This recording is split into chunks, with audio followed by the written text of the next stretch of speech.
As I was setting up just now, I started to wonder, should I really be in the uniform of the main character when I'm reviewing a movie that I wasn't a humongous fan of? What gives? It's not every day I'll have an excuse to review a movie with the hood on. Death Wish is the remake of a 1974 action flick, this version directed by Eli Roth and written by Joe Carnahan. Bruce Willis plays a surgeon who is used to seeing the aftermath of gun violence in the city, but he decides to take a few matters into his own hands when a gang breaks into his home and they kill his wife and critically injure his daughter.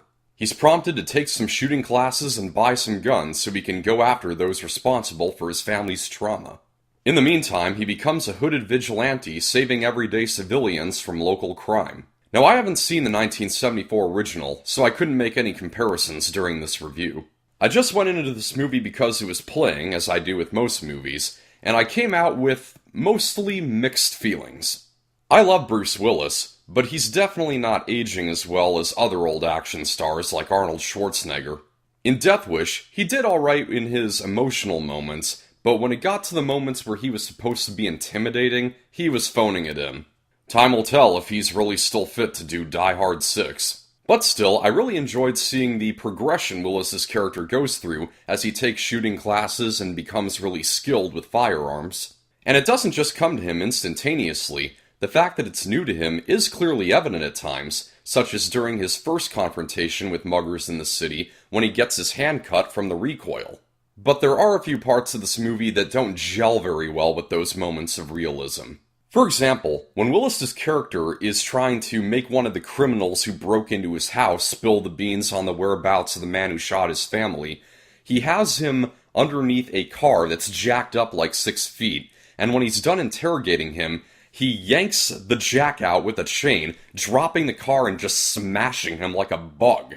It's scenes like this that have more of a B-movie vibe, contradicting that realistic tone the movie seems to go for. Now, this movie would have been a completely generic revenge flick that I would have seen once, had some fleeting enjoyment with, and then just completely forgot about, had it not been for one particular element that stuck out, and that is commentary the movie contains on the advantages of gun ownership, how guns can be used to save lives in good hands, just as easily as they can be used to take lives in the wrong hands. This is a refreshingly conservative theme, and quite a timely one at that. That being said, even though I liked the approach taken to the subject, my biggest problem with this movie is its choice of location. It takes place in Chicago, where a lot of fatalities from gun violence really do occur, some of the most rampant in the country. So for this movie to use that as the location where a guy becomes a gun-wielding city savior, it can't help but feel at least somewhat exploitative. There's also an interesting direction that the movie starts to take, but immediately just abandons. It's when Willis's character is dismayed upon seeing news footage of a very inexperienced shooter trying to imitate his heroism.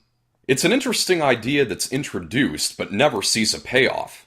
Overall, this movie is a middle-of-the-road shoot-'em-up action flick with mediocre acting, some well-shot fight scenes, as short as most of them are, and it brings forward an important topic with a rather insensitive execution.